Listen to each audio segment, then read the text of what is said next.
these great Lee conversations. wants me in to it. turn it on because we're having Until a we get up from conversation. this couch. What I just said to Lee, she said how wonderful it was, and the reason that she thinks that I didn't die in Korea was because I had other things to do in life that were more important than me dying. Exactly. And I said, I retaliated by telling her that the only reason I did the other things, the Hungary and the Israel and everything else, is because the fact that I didn't die in Korea made me believe, and I should have, with a big bayonet sticking in me, I thought that I couldn't die. I wouldn't die. And so no matter what I did or what I endeavored to do, I was impervious to death. Yes. I was young, and I figured, screw it, I'm living on borrowed time. Lee, to this very moment, I'm 78 years old, be 79 in April, I believe I've lived on borrowed time. From that day forward. I have never been afraid of death. I'm not afraid of death now. I've lived on borrowed time. That's the way I believe, I think. When every doctor that I've ever told us the story, or has examined me and looked at the bayonet and looked out in the back and scratched his head and said, how the hell did you live? He said, you're living on borrowed time, and it's true, I am. And so that's how I could do all those things without being afraid or fear. I had no fear. Right. Did you have any sense that if you had survived that, there must be a greater Not reason then. for your life? Not when I was 16. So it's like, why me, why me? I need to make something I big. didn't You even just- say why just me. wanna- No. None of those thoughts. I was 16 years old. None of those thoughts came into my mind. The only thought that came into my mind is maybe I can't die. I'm 16, right? Yeah. Maybe Right. we didn't have superheroes back then, but maybe I'm a superhero. You know, yeah, we had superheroes: Superman, Batman, Captain Marvel. Yeah. All those guys were superheroes. But I mean, everything I did in my life, any danger that I went through, any life-threatening experience that I went through, I wasn't afraid of because I knew I wasn't going to die. Wow. You see, I knew that I was going to survive no matter what happened. And all through my young life, through all the crap that I went through and did, that was so different than anybody else that I knew or associated with, I couldn't die. They can, I can't. And so you went forward fearless, really. Totally fearless. Yeah. And the Army, they knew that. They knew that I was not afraid of anything. That's why from the hospital bed they trained me. And that's why they sent me into college, and that's why they yanked me right back out after graduation and sent me to areas where I had to be in harm's way. And I was in harm's way. When I was measuring these bridges and everything in Germany, these Germans, this was 1955. They were only 10 years out of hating America war. Of course, they were all innocent, you know, none of them were Nazis. But I got shot at 2 or 3 times. Our group, measuring bridges, they didn't want us anywhere near their town. So, okay, so you're being smuggled out of Hungary. And people are with the bayonets going with the hay. Yeah. Well, I don't know if it was bayonets or they grabbed the farmers' pitchforks, whatever they did. Whatever they're doing. And you, inside, don't have your heart racing and scared. Oh, my heart may be racing and praying that they don't hit me or they miss me. And they did. I was lying and it was a pitchfork and the 2 of the blades. And I actually bent the blade a little. But I couldn't see it because it was full of hay. In your head, in that moment, you're like, is it that you felt I'm not gonna die, or if today's the day, today's No, the no, day. no, no, no, no. Your first experience, I'm not gonna die. You're not gonna They're die. not gonna catch me. You're not. And if I do, it's gonna be another experience where I'm gonna get away from them. Uh-huh. Or my Hungarian friends will free me. See, yeah. You see? So you just full-heartedly believed your life I was believed gonna that I was continue. totally impervious Uh-huh. to death. I knew that old age might kill me later down the road, but I had no fear of anything. So you're probably gonna live to be a very old Who age. knows? I could die tomorrow. Look, but you know, I have lived 50 times more than most people have lived. Yeah. By the time I was 25, okay, I had lived more than most 90-year-old men, Yeah. and maybe all 90. And through my marriages, first and second, my kids are all beautiful. I love my kids to death. I wish I'd have met Sandy my first time around, because we could be married almost 60 years now. But we wouldn't have been right for each other then. She was looking for a family and a home, and I had no looks at that. No, that wasn't mine. Well, Well, she well, was she was- married while Well, you she were was in married Germany. and having babies. I was out there in Israel. Israel and in Hungary, and when she was 15 or 14 and still in high school, I was out there getting bayoneted in Korea. So we wouldn't have been right for each other then, but we're certainly right for each other now. I love that woman beyond belief. And you can love more than one person in your lifetime, romantically love more than one person in your lifetime. As long as time is in between and heals, When you've lost that when person. you and covers up the loss. That's what time does. Covers it up with life's experiences. You don't forget it. I'll never forget it. But you're now on a different path. You're with a different person, and thank God you found this person.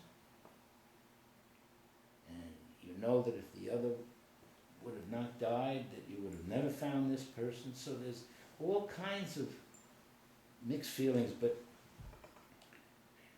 Would you say the woman, what's her name from Israel? I don't want to mention. Oh. So would you say her and Sandy are your true loves? Or Oh. did you truly love Beth and Penny? No, nothing like Sandy, nothing. My Israeli woman was my first love. Right. She was older than I was. She was 18 or 19. She taught me a lot about everything, especially sex. But she was my first love, and I think well, I was what, 22, so she had to be more than that. She had to be about 25. Okay. You always had just a couple years older. So when you were 16, your first lover was the Japanese Yeah. nurse. Mm-hmm. And she was 18 or 19. 18 or 19, yeah. Probably 19. And then the Israeli woman was a couple years older. Yeah. Well, she was a lieutenant colonel in the Israeli army, so, you know, Yeah. she started off in the army very young. Wow. And she knew, everybody knew her. Everybody knew her. I mean, all the big shots, Moshe Dayan knew her. He said, I got the perfect commander for you to serve under. Is it painful for you to say her name? Not painful. I just don't want to say it. To protect her? No, Or you just... I just don't feel like saying it. I will eventually. Mm-hmm. But it is beautiful how you love Sandy. It's truly... Well, because Sandy's a beautiful person. She is. She She's a truly beautiful person. Beautiful woman, but a beautiful person. And I thank God every day that life circumstances put us together. At a time, and timing is everything in life, everything, at a time when we were both not thinking about getting serious or looking for a man or a woman, but at a time that we were available if it should, God forbid, happen. She had just divorced Bob, she was up here, she was free, she was her first freedoms, she got married when she was 19. She had a baby, first baby. Well, she got married early than that. She had her first baby when Gary was at 19. So she was fresh out of high school. She had no freedom at all. Just had Bob. Whatever he wanted, he got. And that's the way it was then. And she was raised to be a mama and to be a home body, what do you call it? Homemaker. Homemaker. That's what she was raised to do. Mm-hmm. That's what she wanted to do. Well, that's what the 1950s girl was. That's right. That's the only thing that was available to her. And she raised 3 children, 3 good, beautiful children. Your husband Glenn is one of them. And now she's got couple of beautiful grandchildren. Between us we have 7 children.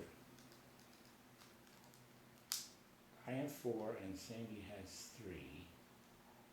And we have, between us with your boys, we have 10 grandchildren. Just think of that. Yeah. When I sit down and say, Alan, you're a grandfather and you have 10 grandkids. Shit. And now I can't walk and I got all kinds of problems. I don't give a damn. I'm happy. I'm happy with my home, with my wife, my home. There's a great picture of us. You see it? Yeah. We were... You've done a lot. Had we met when we were 18, 19 years old, she would have had no part of me.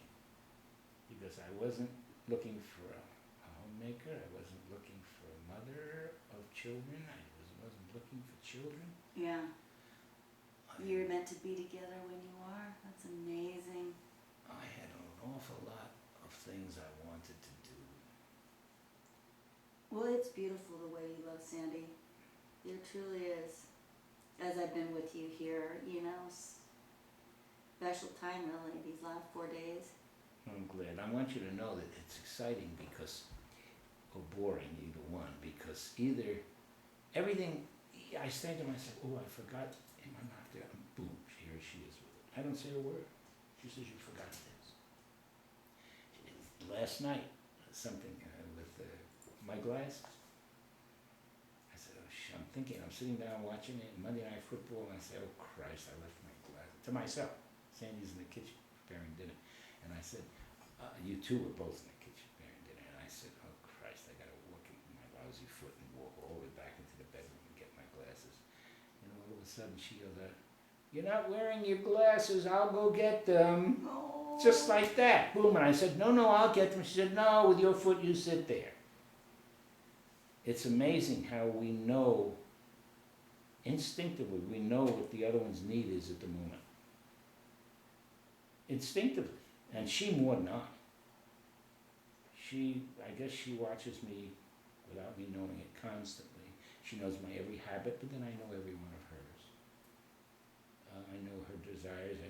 I can dress Sandy. She absolutely will let me dress her from head to foot.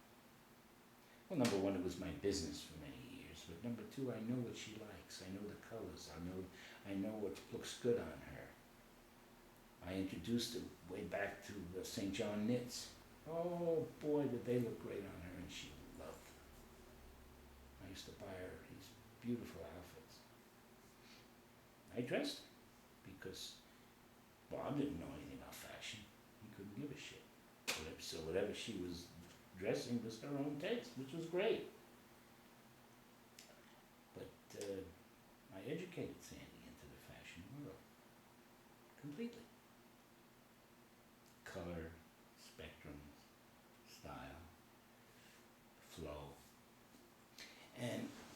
she, same with me. I mean, things I never used to think about, I now think about because of Sandy. Here's a funny example if you want one. It's really funny. Throughout my first and second marriage, for some reason, I'd always leave the toilet seat up. Mm-hmm. Right? Sandy taught me early on, when she dropped in once, that is a no-no. When you're living with a woman, you do not do that. And so now it's so ingrained in my way of thinking in life that every toilet seat in anybody's house that I close Yeah. it. And Connie, Jeff must, well, not Jeff, but the boys leave the toilet seats up a lot. Here they do. Well, you said that about Glenn. Why does he leave the toilet seat up? And he does, and it drives me Well- crazy. How did she not teach her own son? Well, because it was way too late. You see, Yeah. Glenn, you're Glenn's first wife, aren't you? Yes. So he doesn't have the experience. He doesn't know. Right. Right. See, and you didn't teach him. Yeah. You might yell at him now But and she say, didn't "Put teach the him damn as a thing child, down." apparently. She Well, must have just gone yeah, ahead but and nobody did it, taught or me as a child either. Hmm. My mother never taught me that stuff. Yeah. And Beth never said anything, and Penny used to once in a while say something. But with Sandy, I mean, yes, that's the way it's going to be. Well, maybe that's the first woman you cared to do as she asked. I'll say this to you. I've never loved my first and second wife anywhere near as much as I love Sandy. Yeah. My first wife was a strictly physical thing. She was a Playboy bunny at one time, and she was physically incredible. Beth was an interesting challenge. No, I'm saying Penny, my second wife. Beth was my first wife. She was interesting and a challenge. I was much younger. I don't think I ever really loved Beth the way I loved Sandy. Never. Okay, can we just say for the record, okay, so you go down from your divorce from Beth, right, down to Mexico after your trip to Africa. I know that well, whole thing. okay. Well, that There. African trip I'll have to explain because that was mainly one of the main reasons for the divorce. But yeah, I divorced. All right, Beth and I were going to get a divorce, and she wanted to go through the regular long. It took 6 to 8 months, and then back then, and I said, "Screw that shit." And I went down to Juarez, Mexico, and got divorced en masse. They all stayed at a hotel, a whole bunch of people. Was Beth with you or Oh, no? No, no, you were no, just no. down there dissolving the relationship. Yes, but there were another 40, 50 people doing the same, mixed boy, the guys and girls. And they ushered us, once we stayed in Juarez, El Paso? Yeah, I think it's El Paso, wasn't it? Juarez, El Paso. Yeah. I think it's, we stayed in a hotel in Texas, and then we'd be bused, special buses, down to Juarez to the courtroom, and there we'd be ushered into this huge room. So how could you be legally married in the United States You and can be living in divorced New anywhere. York, and you can get divorced in They Mexico? They honored in Mexican divorce, yes they did. They did, and it was non-contested. Non-contested. She- Well, contested is something else. No, this is But- non-contested. yeah. She wanted. She wanted to too. divorce Oh too, yeah. so she was cooperating. So they ushered us into this huge room, and we're all standing there like like we're watching a show or something. And this big fat Mexican judge gets up and he's spouting stuff off in Spanish and more Spanish and more Spanish. And then he waves his hand like this and goes, and he says something, and then boom, loudspeaker comes on. You're all divorced. And then you party with that woman then? Well, no, I partied with her the night I got down there, which was 2 nights before the divorce. Oh, okay. She was beautiful. She was Mary Ann, I won't mention her last name, but she was getting a divorce from the son of one of the big dons in New York City, the Italian dons, mafioso. And all the guys that were there were trying to hit on her. All of them. And I remember the first night they were around her at her table and eating and I looked at her and I said, shit, beautiful girl, but so what? You know, and I said, But weren't you a little nervous if you found out who she was, that it might be dangerous I to be told with you her? I wasn't afraid of anything. You still were not in my afraid of life. anything, Nothing. still. If he wanted to shoot me, let him shoot.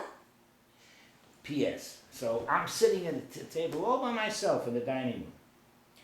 And all these guys are around this girl, and the other girls are pissed off because they're not around them, you know. And all of a sudden, she gets up from her table, and she walks over, and she says, do you mind if I sit with you?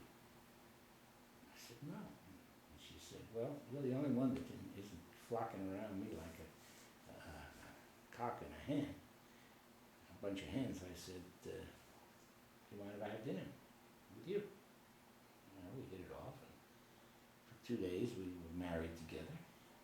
And then we went and got the mass divorce together. And then I changed my airline tickets. And she changed hers, and we flew to California.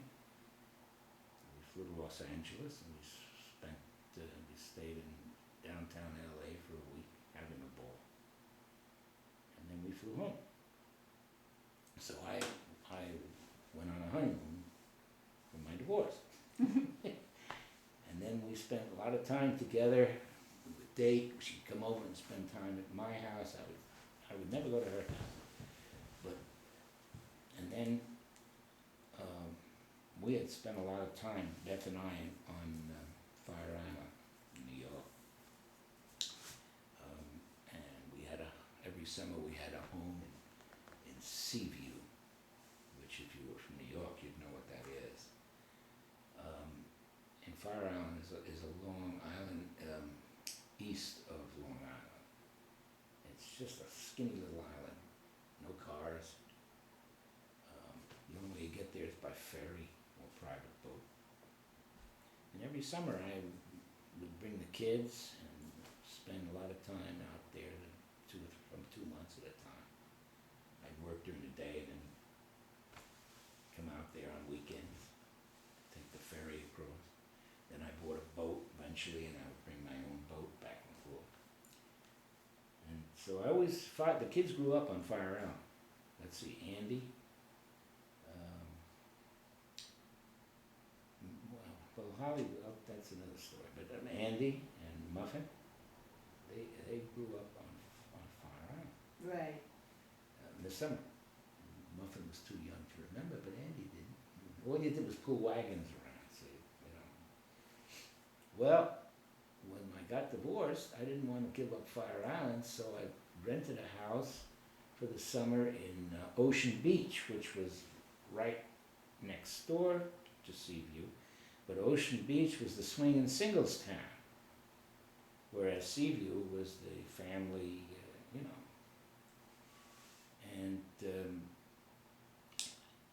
And I had this house rented, and I had planned for Mary Ann to spend the summer there with me. And she was all set, and she had all her clothes up at the house, ready for us to drive out Saturday morning. Friday night she comes, and she's crying and crying and crying. I said, Mary Ann, what's wrong? And she said, my husband wants me back. You see, it's tradition. In his family, the women don't leave the men. And I'm the first one that ever divorced any man in that family. And he absolutely wants me back as his wife. Wants to remarry me. And because of his parents and his grandparents. And she said, and he told me flat out, you will be here such and such a time, such and such a date, which was that next day, Saturday. And if I see you with him again, it'll be the last time anybody will see him. She told me that, and I said, so what? Come on. I said, he's full of crap. She said, he's not full of crap. And she, regardless of what I said, she did not want me getting hurt. And so she packed up everything. She was gone. Never spoke to her again. And she's a lovely girl. Real Italian beauty. And so I said, and I was unhappy again. I said, listen, and this too shall pass. And that weekend was the 4th of July, and I think I was on the beach early in the morning, and I was surf casting and hooked into a good size striped bass. I do a little fishing. And about an hour I'm fighting this bass because he's in the surf and in the undertow, and he's pulling me way down the beach, and nobody's on the beach too early in the morning, and I'm just fighting and training and not getting anywhere, and the fish isn't getting anywhere, and I figured sooner or later he's going to get to an area where there isn't this undertow, and I'll be able to pull him in, because I didn't have that strong a line, and I didn't want to break the line. And I kept giving a lot of drag, less drag. And all of a sudden, I looked down, and there's this little girl, a little red-headed, beautiful little creature, 2 years old about, with a pail and a shovel in the sand. And it was too late for me to go around her, and I got tangled up, and boom, fell flat on my face, and the rod and reel out, the fish gone, out to sea, and I'm looking at it like this, and I didn't want to, I hope I hadn't hurt the little girl. And before I could even say Jack Robinson, I hear somebody saying, "Are you okay?" And I turn around, and there's this bikini. I mean, if you fill out a bikini, you know what it is to fill out a bikini. And this long blonde hair, and I looked at her, and I said, I closed my eyes before I answered, and I said, God, I said, you want me back in heaven, don't you? And that was second wife That Penny. was my second wife, Penny, and the little girl is my adopted daughter, Holly. Holly.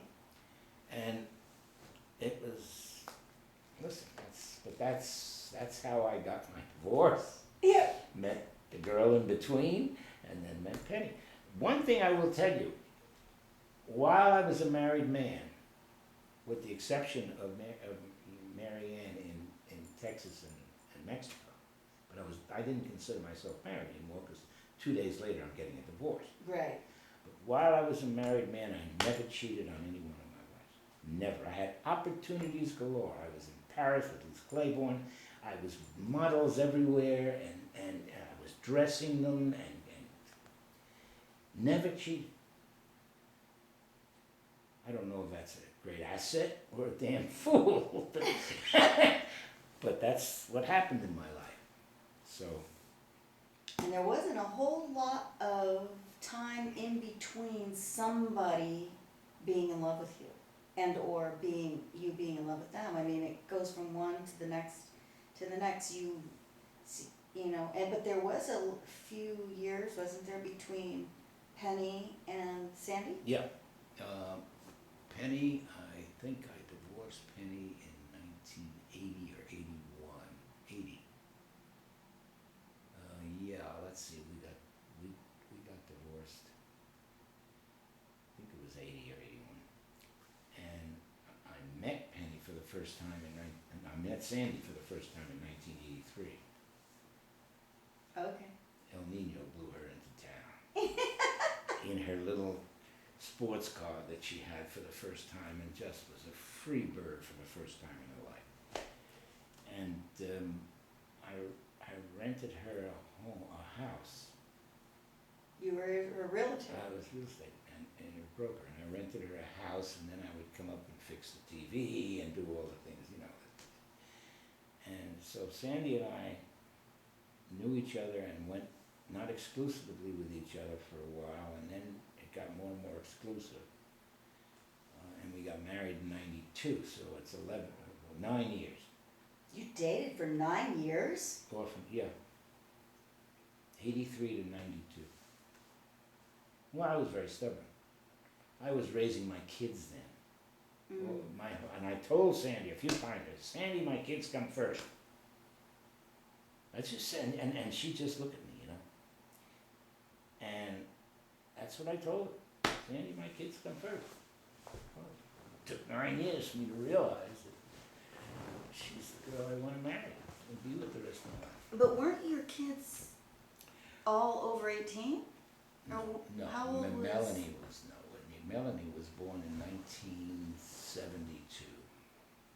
Okay, so Holly, Holly Was was born in Penny's 65. before you, so you adopted Holly, and Melanie is her sister, Melanie is And my you- child, is my biological. biological child. Okay, And she Yeah. was, let's see, she was born in 72. So she was in 80, she was what, 8, 9 years old, something like that, 10 maybe? Because if I divorced in 80, 72, she was still very young, a beautiful child. I had no idea you dated, Sandy that long, Oh yeah, we had, and you lived together we lived together from 88. before you were engaged? Yeah. This house, when I bought this house, Really? I moved Sandy in. 1988, You bought this big old house for yourself and your kids? and my kids. But I moved Sandy in too. Sandy had that beautiful house down on First or whatever the hell, I forget what it was on.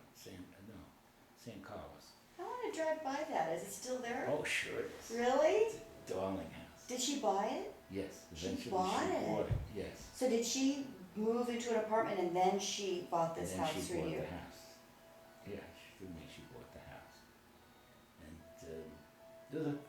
she loved that house. It was a great house.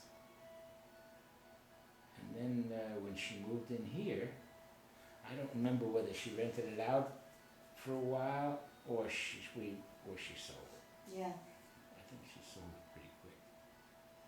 And it's the kind of house that she's talking about now, you know, a smaller house. Right. Would you, I know that you don't want to give up this house, but does I it do. appeal to you at all to live down in the village where you No. could? No. You want to be up here with the view? I want to be able to sit out there in a jacuzzi and just see Point Lotus and watch the whales and watch the birds and feed the birds. Can we vow right now to do our very most? Well, you got to So remember the that- cameras on. Yeah.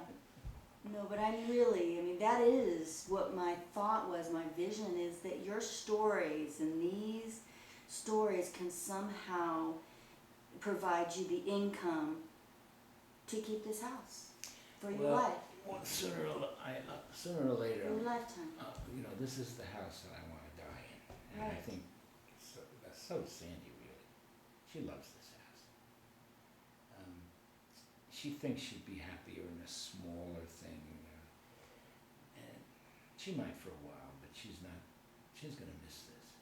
Well, I think if she could have it financially, if she felt comfortable, she wouldn't even be considering No, it. she wouldn't consider it. That's the whole thing. So we need to put that financial piece of this puzzle in place so that you can keep this house. Well, all my life, I've been able to skid in and skid out of financial problems. Yes. Remember, when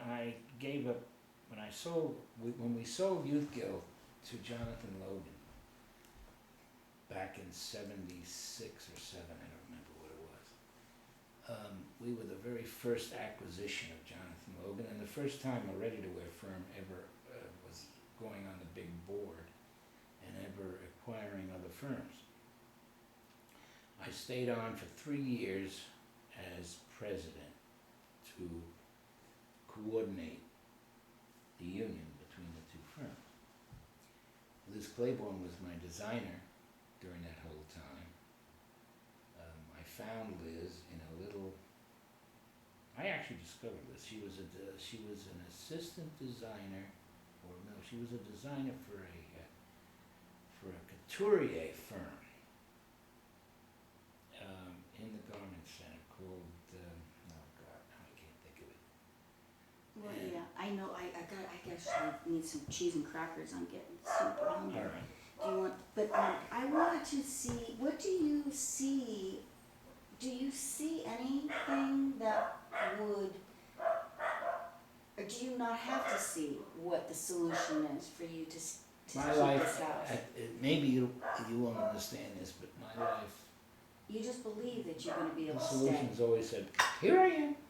Here you are. So let's make that open to the universe, that that's what we want as our solution. You know, for a guy that, Whether it's this or whether it's whatever, I think that that's what Sandy would like to see so that she can calm oh, down. absolutely, that's the one thing I would like to do, is to give her some financial security, because a lot of what's her problem is, a lot of her upset and her tension is finances, Yeah, and I know that. Selling this house, or getting into a smaller house will not be the answer. unless she feels that that's gonna be what makes her life less fearful and she feels more comfortable financially living a life that she Yeah, can but afford. the answer is to do it, not to do it that way, the answer is to make it so that she can afford this one. Yes. So You see. let's bring in that money. I want that abundance for you and Oh, Sandy. thank you, and I've always had it. Listen, one last thing. When I left Youth Guild, finally, after 3 years of staying on as president, Liz didn't want to stay there anymore because I was leaving. We used to have houses side by side in Fire Island. Then she moved to Fire Island Pines, which was a very exclusive area. But she came to me, she said, Alan, and Art Ortenberg was her husband, who was a piece goods manufacturer for J.P. Stevens, which was a big firm then. And she came to me and she said, Alan, I'm going to go, Art and I want to go into my own business. I'm going to call it Liz Claiborne. And we have 3 investors, and we'd like you to be the 4th. And I said, oh, that's great, Liz. And I said, how much, what are we talking? She says, each investor is coming up with $60,000. Now, today that's not a lot of money. Back then, that was a lot of money. But I had just sold the business, so I had that money. We had that money. I had it in the bank. And I said, Liz, I'd love to, but then I said, but I better just go home and discuss it with Penny. It's a major thing, investment, before I write you the check. Well, I went home and Penny had a fit. She wanted no more of New York, no more of the garment center, no more of anything. She wanted to move to California and live on the other side of the world, of the country. Well, at the time, Penny was my wife and I loved her.